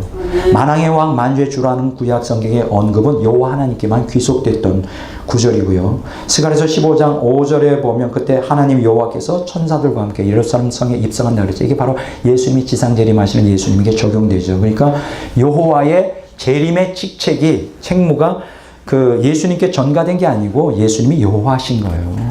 성부도 여호와시고 성자도 여호와고 성령도 여호와신 거예요. 여러분들. 그래서 이제 예수님이 지상 재림함으로 그동안 구약의 선지자들, 신약의 사도들, 그리고 성경에 계시된 예언과 약속이 반드시 성취된다. 그래서 여러분들이 항상 신앙생활은 은사나 은혜만을 집착하지 말고 이 말씀의 기초를 둬야 돼요. 말씀대로 행해야 돼요. 빨리 옛사람의 지배에서 벗어나야 돼요. 빨리 죄의 세력에서 벗어나야 돼요. 여러분들 안에 죄가 있다면 그걸 자랑하지 마세요. 악심이 있다면 그것을 자랑하지 마세요. 빨리 거기에서 벗어나 하나님의 뜻을 따라 살아야 돼요. 그렇지 않으면 여러분들을 정말 위험한 신앙 가운데 있는 것입니다. 여러분 아주 조심해야 돼요. 여러분 야고보서 한번 보겠어요. 야고보서 3장 13절부터 18절까지 읽겠습니다. 야고보서 3장 13절부터 18절까지 읽습니다. 찾으셨죠? 너희 중에 지혜와 총명이 있는 자가 누구냐? 그는 선행으로 말미암아 지혜의 온유함으로 그 행함을 보일지니라. 그러나 너희 속에 독한 시기와 다툼이 있으면 자랑하지 말라. 진리를 거슬려 거짓말하지 말라. 이러한 지혜는 위로부터 내려온 것이 아니요 땅 위의 것이요 정욕적이요 마귀의 것이니 시기와 다툼이 있는 곳에는 혼란과 모든 악한 일이 있으니라. 오직 위로부터 난 지혜는 첫째 성경하고 다음에 화평하고 관용하고 양순하며 긍휼과 선한 열매가 가득하고 편견과 거짓이 없나니 화평하게 하는 자들은 화평으로 심어 의의 열매를 거두느니라. 여러분들이 정말 지혜롭습니까? 하늘의 지혜와 총명을 받았습니까? 그는 온유함으로 그 행함을 나타내야 돼요. 시기와 질투, 다툼, 탐욕, 악한 일, 이런 것들은 다 그가 아무리 은혜를 받았고 아무리 은사가 있다는 다 이거 뻥이에요, 뻥. 그거는 뭔지 알아요? 여기 보면 땅의 것이라고 그랬어요. 세상적이고 정욕적이고 그 다음에 귀신의 것이라고 했어요. 마귀적이에요. 세상과 마귀와 옛사람, 시기와 질투와 탐욕, 이 모든 것이 정말 위로부터 난 지혜는 뭡니까? 성결하고 화평하고 관용하고 양순하고 긍휼과 선한 열매가 가득한 거예요. 여러분 화평합니까? 성결합니까? 화평을 이루어야 돼요. 분열을 일으키는 자는 이거는 마귀에게 속해 있는 거예요. 관용해야 돼요. 넓어야 돼요. 마음이. 관용해야 돼요. 양순해야 돼요. 순해야 돼요. 온유해야 돼요. 온유. 부드럽고 국률이 여기고 이게 다 있어야 된단 말이에요. 이런 것들이 있어야 됩니다. 자, 넘어갑니다. 이제 요한계시록 20장 1절에서 15절에 보면 이제 천년 왕국과 최후의 심판에 대한 게 나와요. 뭐 자세한 건 여기서 얘기 안 합니다. 왜냐면 종말론에서 천년 왕국에 대해서 제가 너무나 많이 강조를 했기 때문에 여기서는 그냥 넘어가요. 그러면 여기서 예수님이 지상재림한 다음에 영원한 천국으로 그냥 곧바로 들어가면 되지 왜 천년이라는 것을 땅 위에서 세워야 되느냐. 이거는 지금 세 가지로 제가 말씀드릴 수 있어요. 첫째는 뭐냐? 구약 예언의 문자적 성취를 위해서 그래요. 구약의 그 위대한 선지자들은 천년 왕국, 메시아닉 킹덤, 메시아 왕국에 대해서 여러 번 약속을 하고 수없이 약속하고 있거든요. 그 약속을 취소할 수는 없는 거예요. 두 번째로 자, 왜 천년 왕국이 있느냐? 하나님의 뜻이 하늘에서 이루어진 것 같이 이 땅에서도 온전히 구현되어야 돼요. 이 땅이 전체가 다 구속을 받아야 돼요. 그게 마태복음 6장 10절에 나오죠. 주기도문에 하나님의 아버지의 뜻이 하늘에서 이루은 것 같이 어떻게 해요? 땅에서도 이루어져요. 땅에서 온전히 이루어지는 게 천년 왕국이란 말이죠. 밀레니엄 킹덤 오브 갓, 또 메시아닉 킹덤 오브 갓, 메시아 왕국이란 말이죠. 세 번째는 뭐예요? 천년 왕국에 있는 것은 뭐예요? 부활한 성도들에게 통치의 권세를 부여하기 위해서 그래요. 저는 이 세 번째가 더 중요하다고 생각해요. 천년 동안 육체를 가진 성도들과 부활체를 가진 성도들이 같이 공존하는 세계. 그래서 통치권을 거기서 훈련을 받는 거예요. 그래서 영원한 천국에서 그것을 이제 지배권을 가지고 천국을 다스리겠죠. 예수 그리스도와 함께. 그러니까 저는 첫째, 둘째도 맞지만 셋째가 천년 왕국을 이 땅에 허락한 하나님의 궁극적인 목적이 아닌가. 부활한 성도들에게 통치의 권세를 훈련할 수 있는 기간이다. 이렇게 말합니다. 자, 요한계시록 20장 1절에서 10절까지 보면 사탄의 미혹이 있어요. 천국에 태어난 모든 성도들은 죄가 없는 상태에 태어나는 게 아니에요. 타락한 본성을 그대로 갖고 있습니다. 단지 이제 마귀가 무조경에 갇혀 있고 그리고 철권 통치를 하기 때문에 감히 죄를 범하지 않죠. 죄를 범하면 그게 곧바로 감옥에 가는 게 아니라 그냥 곧바로 죽죠. 그래가지고 있지만 사탄을 미혹하도록 천년왕국 끝나기 전에 다시 한번 허락합니다. 여기서 우리가 다시 한번 깨닫는 교훈이 뭡니까? 선택의 자유죠. 아무도 공짜로 선택의 자유 없이 천국에 들어갈 자는 없습니다. 지옥도 마찬가지예요. 오늘 그래서 여기서 우리가 깨닫는 건 뭡니까? 우리가 선택을 잘해야 돼요. 선택을 잘해야 돼요. 뭐 하나님의 은혜 주시면 하나님의 불 주시면 나 하겠다. 그런 거 생각하지 마세요. 그냥 하면 돼요. 행하면서 불을 구하고 행하면서 은혜 구하면 역사가 됩니다. 그러니까 존 웨슬리의 이러한 위대한 사상이 저는 마음에 들어요. God works in you. 하나님께서 너 안에서 역사하고 있다. Therefore you can work. 그러므로 너는 일할 수 있다. 주를 위해 행할 수 있다. God works in you. 하나님께서 너 안에서 지금 역사하고 있다. Therefore you must work. 너는 반드시 열매를 맺어야 된다. You must. 여러분 오늘 그 지금 절대주권이라고 하는 거 이 개혁주의 신학의 문제가 되는 게 뭐냐? 너무나 하나님께 모든 절대주권을 주고 인간의 자유주의를 말살해 버렸어요. 그건 아니에요. 하나님의 절대주권, 하나님의 은혜, 능력이 있지만 거기에 인간이 응답해야 돼요. 사람이 지옥 가는 거는 하나님의 은혜가 없어서가 아니에요. 선행적 은총으로 다 은혜를 부어줬어요. 그 은총에 인간들이 부응하지 못하고 응답하지 않기 때문에 지옥 가는 거예요. 그러니까 최선을 다하세요. 발버둥 치세요. 죄와 싸우세요. 안 될 리 없어요. 저 같은 사람도 죄에서 이기고 있잖아요. 저는 수십 년 동안 저는 너무나 타락한 본성 때문에 죄를 이길 수 없다고 저는 생각했어요. 근데 이기잖아요. 저가 하나의 모델이에요. 저 같은 인간도 이길 수 있다면 여러분들은 얼마나 죄를 이기고 승리할 수 있겠어요. 투쟁하세요. 목숨 걸고 투쟁하세요. 목숨 걸고 죄를 다시 짓지 않겠다고 하는, 물론 죄 질 수 있어요. 다시 짓지 않겠다는 결단과 함께 하나님을 죄로 인해서 슬퍼하지 않게 하겠다는 아주 굳은 결심을 가지고 죄와 싸우세요. 목회보다 선거하는 것보다 여러분 자신의 죄를 이기는 게 더 중요해요. 그래야 교인들을 생명으로 인도할 거 아니에요. 죄가 목사가 돼가지고 매일 죄 가운데 살면서 탐욕과 그냥 세상 욕망으로 가득 차 있으면서 뭘 설교할 거예요.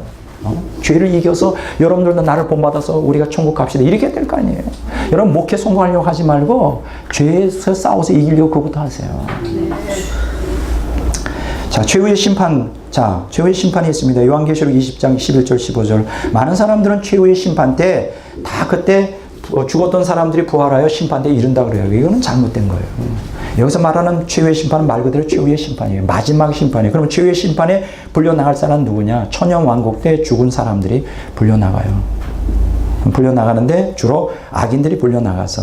그러면 다른 사람들은 어떠냐? 천년왕국 때 예수님이 재림하기 전에 죽어든 사람들은 어떠냐? 죽는 즉시로 심판을 받아요. 히브리서 9장 27절에 한 번 죽는 것은 사람에게 정한 것이었고 후에는 심판이 있다고 해서 여러분 죽으면 심판대 씁니다. 믿는 사람도 서요. 그리스도의 심판대 앞에. 그 심판대 쓰지 않고 죽은 다음에 그 웨이팅 프레이스 거기 대기소에 있다가 최후의 심판대 부활해서 그 앞에 쓰는 거 아니에요. 이건 말 그대로 최후의 심판이에요. 그 전에 죽으면 곧바로 심판대에 서서 됩니다. 뭐 자세한 내용은 여기서 안 하겠어요. 그 다음에 새 하늘과 새 땅의 환상에 대해서 얘기합니다. 요한계시록 21장 1절에서 22장 5절에 보면 여기 보면 점진적인 계시를 통하여 하나님의 관심사가 표현되고 있어요. 계시록 21장 1절에서 8절에 보면 새 하늘과 새 땅의 도래, 계시록 21장 9절에서 27절에 보면 새 예루살렘의 정경, 계시록 22장 1절에서 5절에 보면 생명수강과 생명나무에 대해서 얘기해 주고 있어요. 점차 그 범위가 좁아지면서 하나님의 본질적인 관심사가 뭔가를 얘기해 주고 있어요. 어떤 사람들은 우리는 죽으면 천국 간다. 맞는 얘기예요. 그러나 천국보다 더 중요한 것은 뭐예요? 그것은 생명, 하나님의 생명과 합일되는 거예요. 그래서 여기 보면 새하늘과 새 땅, 두 번째 새 예루살렘, 좀 더 좁혀져서 생명수강, 생명나무, 생명으로 규율됩니다. 이게 구속경륜의 목적이에요. 그러니까 여러분들이 죽어서 천국 가겠다는 생각만 하지 말고 이 땅에서 하나님의 생명이 합일되도록 하나님의 생명을 경험하고 하나님의 생명이 나의 신앙 삶을 지배하도록 이 땅에서 투쟁을 하셔야 돼요. 자기 중심주의에서 하나님 중심주의로 바뀌지 않으면 절대 생명의 역사는 있을 수가 없습니다. 은사는 나타날지 몰라요. 그건 하나님이 주시는 거예요. 그러나 은사는 우리가 죽을 때 가지고 가지 않습니다. 은사는 나의 것이 아니에요. 누구의 것? 하나님의 것이에요. 우리가 생명으로 우리가 거듭나고 생명으로 확장된 만큼만 나의 것이 되는 거예요. 세 사람만. 그거 가지고 천국 가는 거예요. 그러니까 이 땅에서 생명의 합일이 되도록 하시기 바랍니다. 요한계시록 21장 1절에서 8절에 보면 새하늘과 새 땅의 도래에 대한 얘기가 나옵니다. 새하늘과 새 땅에 대한 도래가 나오는데 자, 이제 넘어갑니다. 이제 시간이 거의 없어요. 요한계시록 21장 9절에서 21절을 보면 새 예루살렘의 정경이 나오죠. 여러분들 기억하십시오. 우리는 막연히 천국만 얘기하는데 천국은 물질적 건축물이 아니에요. 이건 구속받은 성도들로 구성된 영적 유기체입니다. 다른 말로 말하면 천국의 집에 들어가면 그게 곧 나고 내가 곧 천국 집이에요. 하나가 돼버립니다. 그리고 새 예루살렘 성은 하나님과 합일이 돼버려요. 너무나 신비한 거. 이걸 어떻게 설명할 수가 없어요. 그리스도를 머리로 하는 모든 성도들이 지체로서 한 몸을 이루게 되고 에베소 5장 23절 그리스도를 머릿돌로 하여 모든 성도들이 하나님의 성전이 되어가고 에베소 2장 20절 22절 그 과정의 종착점이 바로 새 예루살렘에서 결론이 날 거예요. 그래서 우리가 새 예루살렘 성에 들어가면 성도들과 하나님의 온전한 결합이 영적으로만 아니라 현실적으로 우리 눈앞에 이제 펼쳐지게 될 것입니다. 아마 들어가 보면 아실 거예요. 나는 아직 천국에 실제로 들어가 본 적은 없어요. 입신해 본 적은 없지만 알고 있어요. 왜냐면 내가 이 땅에서 천국을 경험하고 있잖아요. 어렴풋이 알고 있어요. 자, 요한계시록 22장 1절에서 5절에 보면 생명수강과 생명나무. 이것은 뭘 얘기할까요? 물질적인 것이잖아요. 생명나무, 생명수. 그렇지만 이것은 하나님의 생명을 표출하는 회화적인 표현이에요. 우리가 생명나무와 내가 하나가 되는 겁니다. 생명나무, 생명수를 통해 하나님의 생명이 내 안에 추상적인 게 아니라 실제적으로 성도들이 먹고 마셔서 영혼과 부활체 흡수하는 구체적인 실제예요. 지금은 우리가 약수도에 가면 물 마시면 뭐라 그래요? 시원하다. 야, 약수 물 좋다 그러잖아요. 그러면 우리 몸에만 느껴져요. 그러나 우리가 천국 가서 생명수를 딱 마시면 어때요? 영혼이 흡수돼 버려요. 영혼에 흡수돼 버려요. 놀랍지 않아요? 우리 다 천국 갑시다. 나중에. 근데 놀라운 것은 지금도 생명수를 경험할 수 있어요. 내 영이 열린 만큼 하나님께 순종된 만큼 열려요. 그걸 저는 종종 경험한단 말이에요. 부분적이지만 앞으로 천국 가면 얼마나 좋을까 이런 생각하세요. 새 예루살렘에서 영혼뿐 아니라 육체적으로 하나님의 생명을 먹고 마시는 경험을 이제 하게 될 거예요. 여기서 우리가 깨닫는 게 뭐예요? 하나님의 관심사가 영혼만이 아니라는 거예요. 몸에도 관심이 있다는 거예요. 몸과 영혼이 구속받는 거예요. 그리고 생명에 완전 흠뻑 젖게 되는 거예요. 자, 요한계시록의 결론이 뭐죠? 이제 성경 전체의 결론이 돼요. 요한계시록의 결론은 요한계시록 22장 6절에서 21절에 나오는데 자, 세 부분으로 나눕니다. 6절에서 11절은 계시의 전달자인 천사의 끝맺는 말. 그 다음에 12절에서 17절에는 계시의 궁극적 수요자이신 예수 그리스도의 끝맺는 말. 그리고 18절에서 21절에 보면 계시의 기록자인 사도 요한의 끝맺는 말. 이렇게 해서 세 가지로 구분됩니다. 첫째는 예언의 진정성. 요한계시록 22장 6절, 16절, 18절, 19절. 두 번째는 재림의 진행성. 7절, 10절, 13절, 21절. 세 번째는 구원의 심각성. 8절, 9절, 11절, 12절, 14절, 15절, 17절, 21절.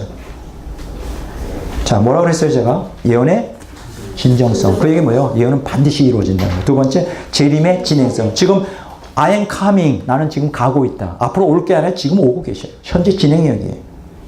초림에 시작된 건 재림으로 완성돼요. 세 번째 뭐예요? 구원의 심각성. 양자 태기를 해야 된다는 거예요. 지옥 갈 건지 천국 갈 건지 그건 우리에게 달려 있다는 거예요. 우리의 결단에, 우리의 선택에 달려 있다는 거예요. 그러면서 제가 오늘 이 결론을 내리면서 아주 중요한 하나님께서 우리에게 하시고 싶은 마지막으로 그게 뭘까요? 요한계시록 전체의 가장 중요한 요절이 뭘까요? 요한계시록 22장 14절과 15절이에요. 자, 요것만 하고 이제 정리를 해보도록 하겠습니다. 자, 요한계시록 22장 14절, 15절. 다 같이 읽어보겠습니다. 자기 두루마기를 빠는 자들은 복이 있나니 이는 그들이 생명나무에 나아가며 문도를 통하여 성에 들어갈 권세를 받으려 합니다. 자, 개들과 점술가들과 음행하는 자들과 살인자들과 우상숭배자들과 및 거짓말을 좋아하며 지어내는 자는 다 성 밖에 있으리라.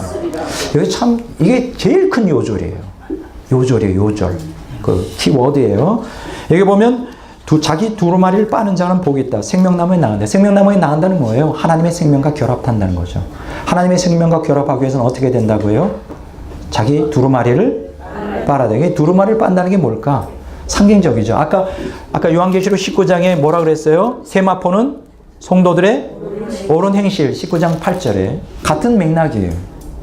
근데 여기서 자기 두루마리를 빤다는 것은 킹제임스 버전에 보면 이렇게 나와 있어요. They that do his commandments. 하나님의 계명을 순종하는 자. 여기 보면 예수 믿는 자가 생명을 얻는다고 말하지 않고 예수 믿는 자들 중에 하나님의 말씀에 순종하는 자를 얘기해요. 예수 믿으면서 말씀에 순종하지 않는 건 그건 가짜죠. 짝퉁이죠. 거짓 신앙이죠. 제가 여러분들에게 드리고 싶은 말씀이 있어요. 여러분들이 은사를 경험하고 은혜를 경험했다 할지라도 그것이 여러분들을 구원하게 하지 않습니다. 지금 이 시간에 자기 두루마리를 빠는 자가 되어야 돼요. 그는 하나님 말씀에 철저히 순종하는 삶을 살아가야 됩니다. 그게 복이 있어요. 그런 자들은 지옥 가지 않습니다. 여기 15절에 보면 개들과 점술가들 음행하는 자 거짓말로 성 밖에 있다 그랬죠. 성 밖에 있다는 건 지옥 간다는 거죠. 예루살렘 성에 못 들어간다는 거죠. 요한계시록 22장 7절 봅니다. 22장 7절. 자, 같은 말이에요. 보라 내가 속히 오리니 이 두루마리 예언의 말씀을 지키는 자는 복이다. 지켜야 돼요. 두루마리 빠른다는 건 예언의 말씀을 지키는 거예요. 요한계시록 22장 11절을 봅시다. 불의를 행하는 자는 그대로 불의를 행하고 더러운 자는 그대로 더럽고 의로운 자는 그대로 의를 행하고 거룩한 자는 그대로 거룩하게 하라. 선택해야 돼요, 여러분들이. 불의할 것인지, 불의를 행할 것인지, 의로울 것인지, 더러울 것인지, 더러운 가운데 살 건지, 거룩을 추구할 것인지. 그것이 여러분들의 인생을 결정하게 될 것입니다. 요한계시록 21장 7절 8절 보세요. 세트 메뉴예요. 요한계시록 22장 14절과 15절, 요한계시록 21장 7절 8절이 세트 메뉴예요. 7절 8절 보겠습니다. 다 같이 읽겠습니다. 이기는 자는 이것들을 상속으로 받으리라. 나는 그의 하나님이 되고 그는 내 아들이 되리라. 그러나 두려워하는 자들과 믿지 아니하는 자들과 흉악한 자들과 살인자들과 음행하는 자들과 점술가들과 우상숭배자들과 거짓말하는 모든 자들은 불과 유황으로 타는 못에 던져지리니 이것이 둘째 사망입니다. 보세요. 좀 아까 불과 유황에 들어가는다는 얘기가 요한계시록 22장 15절에 나오죠. 그렇죠? 지금 불과 유황에 들어간다는 말이 요한계시록 21장 8절에 나오죠. 같은 세트 메뉴예요. 그럼 여기 그 두루마리를 빤다는 건 뭐예요? 하나님 말씀에 순종하는 자. 그러면 그 하나님 말씀에 순종한다는 건 뭐예요? 이기는 자예요. 여러분 그냥 순종이 됩니까? 옛사람과 투쟁해서 이겨야 되죠. 죄와 싸워 이겨야 돼요. 이 투쟁 없이, 영적 투쟁 없이 절대 이길 수 없습니다. 그냥 공짜가 없어요. 여러분들이 천국 들어가기 위해서 어떻게 되느냐? 요한계시록에서 우리에게 주시는 자는 뭐냐? 이기는 자가 되라. 그게 요한계시록 2장 3장에서 우리에게 말해주는 거예요. 그러면서 뭐라 그랬어요? 이길 수 있어요. 왜냐하면 예수님이 하나님이 역사의 주관자, 우리 인생의 주관자이기 때문에. 요한계시록 21장 6절에 보면 알파 오메가요, 처음과 나중이라고 그랬잖아요. 요한계시록 22장 13절에는 자기 두루마리를 빨으라고 하는 말씀하면서 나는 알파 오메가요, 처음과 마지막이요, 시작과 마침이라고 그랬잖아요. 이게 무슨 얘기예요? 알파 오메가. 역사의 주관자, 우리 인생의 주관자예요. 능히 하나님은 우리를 붙들어 줄 수 있어요. 죄와 싸워 이기게 할 수 있어요. 두루마리를 빠는, 다른 말로 말하면 하나님 말씀에 순종하는 자가 되게 할 수 있어요. 할 수 있어요. 할 수 있다 할 때 이 말을 해야지. 할 수 있어요. 죄를 이길 수 있어요. 이기는 자가 될 수 있어요. 두루마리를 깨끗하게 빨 수 있어요. 신부의 옷을 할 수 있어요. 하나님 말씀의 계명을 지킬 수 있어요. 누구로? 알파 오메가 되시는 하나님의 은혜와 성령의 능력으로. 그러나 우리는 거기에 응답하는 피눈물 나는 투쟁이 필요한 것이죠. 할 수 있어요. 여러분 할 수 있다는 그 긍정의 힘을 여기다 적용하세요. 내가 목회가 된다 그런 데 갈 필요 없어요.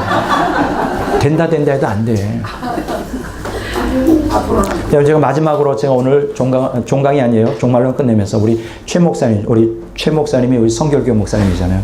이분이 7년 동안 성결교에서 목회를 했어요. 오직 전도와 교회 성장을 위해서. 저분이 지난주 저 식사하면서 이런 얘기를 해요. 7년 동안 목회를 했는데 아무것도 남는 게 없대요. 지금 어떤 상황이냐? 목회를 하면요 다 대교회로 가요. 교회에서 그냥 초신자 전도하고 이렇게 하면 좀 웬만한 1, 2년 정도 훈련이 되면 다 어디로 갈까요? 시설 좋고 훌륭한 목사님은 대교회로 다 가고요. 그래서 어떤 인천에 큰 대교회가 있는데 그 지역에 있는 수십 교회가 다 문을 닫았대요. 똑같은 원리죠. 세상에 큰 마트가 들어가면 그 구멍가게들이 다 어떻게 해요? 다 죽어요. 똑같은 원리예요. 그러니까 어떤 목사는 충격적인 얘기 들었어요. 아주 뼈 빠지게 목사의 정말 목사로서 목회하는 사람의 소망이 뭐예요? 교인들 많아지는 거죠. 부흥하는 거예요. 어떤 의도로 그런 걸 원하는지 모르지만 어떤 목사가 있었대요. 막 피눈물 나게 목회를 해서 개척교회를 해가지고 30명 모았는데 그 목사 교인들이 다 큰 교회로 갔대요. 30명이 집단으로. 근데 중요한 거는 목사가 미쳐버렸대. 미쳤대. 나는 왜 미치는지 몰라. 예수님께 미쳤으면 교인이 나가도 미치지 않을 텐데. 그러니까 그 사람에게 그게 우상이었지. 교인들이 우상이었어요. 한번 자기도 큰 조용히 목사님이 크게 되고 싶은 마음 버려야 돼요, 목사들. 여러분들이 목회자들이 경고합니다. 교인들이 우상이 되면 안 돼요. 나는 큰 목회 하지 마요. 그런 얘기 하지 마요. 예수님이 여러분의 전부가 되게 하셔요. 죄에서 벗어나는 걸 전부로 하세요. 죄에서 이기는 걸 목회 자기 목표부터 하세요. 제가 마지막으로 드리고 싶은 얘기가 있어요. 뭐냐면 이렇게 지금 대교회만 돼요. 지금 개척교회 안 됩니다. 여기 개척교회 목사 많죠. 잘 들었어요. 개척교회 세워봐야 교인들 좀 늘어나면 다 큰 교회로 가요. 다 뺏기게 가는 게 아니라 그 교인들이 가요. 헌신하는 거 원하지 않아. 그냥 참 목회 5년, 10년, 20년 하면 허탈감에 빠져. 그러면 어떻게 해야 될까? 한 가지 있어요. 이런 시대에, 대교회 지향적인 이 시대에 한 가지 우리가 목회에 성공할 수 있는 방법이 있어요. 그건 차별화예요. 대형교회가 안 갖고 있는 걸 여러분들이 갖고 있으면 돼요. 그럼 세 가지를 여러분들이 갖춰야 돼요. 첫째는 지성을 갖추십시오. 바른 신학에 와서 정말 피눈물 나게 공부하세요. 그리고 철저히 대교회 목사보다 더 뛰어난 지성, 신학적인 틀을 가지세요. 뭐 대교회라고 별거 없어요. 내가 다 들어보면 거기서 그렇게 설교. 말 같지 않은 설교하는 목사들이 얼마나 많아요. 그러면 실력으로 쇼부 보는 것밖에 없어요. 실력. 그러면 피눈물 흘리세요. 공부 열심히 하세요. 밤새서 우리 김일자 목사님 저는 공부 열심히 하시라고. 저분 두고 보세요. 얼마나 좀 공부하잖아요. 책을. 여러분들 열심히 하세요. 두 번째 있어요. 지성만 갖추지 말고 영성을 갖추세요. 삶에서 예수님이 향기를 드러내세요. 말씀대로 순종하여 사셔서 열매를 맺으십시오. 옳은 행실을 보이세요. 영성은 다른 게 아니에요. 예수님을 여러분의 삶에서 그냥 드러내는 거예요. 그러려면 말씀을 살지 않으면 안 돼요. 머리로만 알면 안 돼요. 말씀에 그냥 순종하여 영적 투쟁하면서 자기 두루마리를 빨아야 돼요. 영성을 준비하세요. 세 번째 뭐냐? 능력을 가지세요. 지금 제가 뭘 좀 구하고 있느냐? 지금 말씀의 능력. 이것이 그냥 능력이 나타나야 돼요. 은사가 아니에요. 은사만이 아니에요. 말씀을 전할 때 그 말씀을 듣고 그 얘기하고 통해 잡고 하는 영적 각성도 일어나야 돼요. 이 세 가지 지성, 그 다음에 영성, 능력 반드시 성공합니다. 여러분 구멍가게 차려도 줄 서요. 사람들이 줄 서. 맛있으니까. 맛집이면 줄 서. 여러분 교인들이 문제가 생기잖아요. 아이고 우리 교회 조그만데 목사님이 지성과 영성과 뭐 능력 하더니 뭐 별거 아니네. 그러면 가야 되겠다. 그러면 가잖아요. 가서 큰 교회 가서 그렇다고 큰 교회를 내가 폄하하는 건 아니에요. 큰 교회 중에서도 훌륭한 목사님 있습니다. 그러나 대부분 지금 문제가 심각해요. 그러면 큰 교회 가잖아요. 앉아있는데 재미가 없어. 손님 같아. 아무도 관심이 없어. 그럼 어떻게 될까? 가슴이 허해지기 시작해. 그러면 누구 생각날까? 지성과 영성과 능력이 나타난 목사가 생각해. 다시 오는 거예요. 그럴 때 뭐라 그러냐? 목사님이 이렇게 얘기하는 거예요. 오든지 가든지 알아서 하세요. 안 잡습니다. 오는 사람 막지 않고 가는 사람 붙잡지 않습니다. 제가 지금 그러고 있잖아요. 여러분 알아서 하세요. 한 가지만 더 있으면 돼요. 능력만 있으면. 그럼 이제 앞으로 제가 기도 많이 할 겁니다. 여러분도 기도해 주시고, 여러분들 그러한 당당하게 개척교회하면 어떻습니까? 큰 교회 따라가지 마세요. 큰 교회에서 셀 목회한다고 흉내내다가 망해요. 큰 교회는 재력이 뛰어나고요. 인재가 많아요. 그거 어떻게 다 따라가려고? 돈도 없으면서. 유지도 잘하는 거 무슨 큰 교회를 흉내내요. 큰 교회 흉내내지 마세요. 여러분 차별화하세요. 여러분의 독특성, 지성과 역성과 능력으로 무장하세요. 그러기 위해서는 1, 2년 가지고는 안 되지. 몇 년 투자하셔야 돼요. 그렇게 되면 그렇게 되면 앞으로 하나님께서 귀하게 쓰임받는 앞으로 이 시대에 주역이 되실 것입니다. 자, 시를 읽고, 아무리 시간이 없어도 시를 읽고 했어요. 자, 그래도 빨리 끝난 거예요. 조금밖에 더 지나지 않았어요. 자, 제목, 나르시스. 잘 들으세요. 이 오늘 나르시스는 너무나 중요한 우리 자신의 모습을 돌아보는 아주 위대한 시입니다. 나르시스, 조수정. 저는 나르시스입니다. 타인을 사랑할 때도 나의 만족이었고, 주님을 사랑할 때도 나만 봐주기를 바랐습니다. 내면보다는 겉모습을 치장하고 남보다 돋보이는 것을 기쁨으로 삼았습니다. 주님이 주신 재능 환호받기를 원했고 남이 가진 달란트 격려하고 축복하지 못했습니다. 모든 사람에게 인정받기 원하기에 소소한 비난에도 견디지 못합니다. 이해받지 못하면 친구도 원수가 되었습니다. 내가 잘못했어도 위로받아야 합니다. 나는 특별하고 존귀한 자이기에 내가 저지른 잘못은 모두 동정받아야 마땅합니다. 나는 소유욕이 강합니다. 어떤 수단을 동원해서라도 내 것으로 만들어야 합니다. 식상해지면 이유를 만들어 가차없이 버렸습니다. 내가 올라가기 위해서는 친구도 끌어내려야 하고 나의 유익을 위해서는 불법도 동원합니다. 화려한 언변력과 우아한 품위를 가졌습니다. 프로필이 화려하고 선행으로 받은 상장이 많습니다. 내가 한 일은 모두 알립니다. 하지 않은 것까지 과대 포장합니다. 사진 찍는 것을 좋아하고 기념비를 세우고 간증합니다.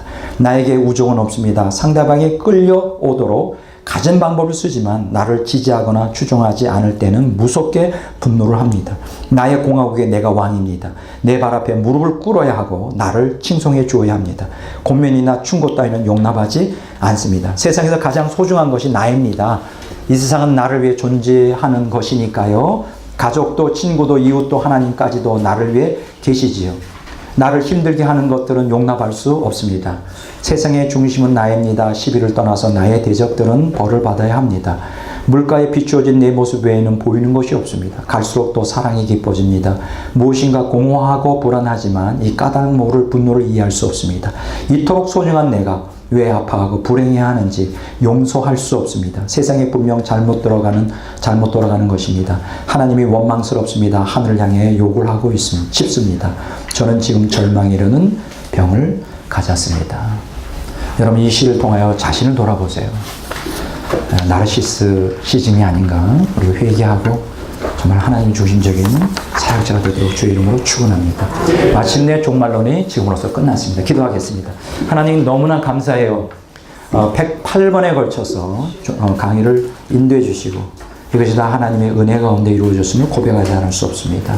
이 말씀을 듣고 우리 마음에 새기고 삶의 실천함으로 생명이 되게 하시고 이제 다음부터 시작되는 성령론에 보글보글 도와주셔서 바르게 정립할 수 있도록 그래서 이 시대에 정말로 우리가 차별화된 목회를 통하여 목회에 성공할 수 있도록 우리 사역자들 도와주시옵소서. 감사하며 예수 그리스도 이름으로 감사하며 기도를 드립니다. 감사합니다.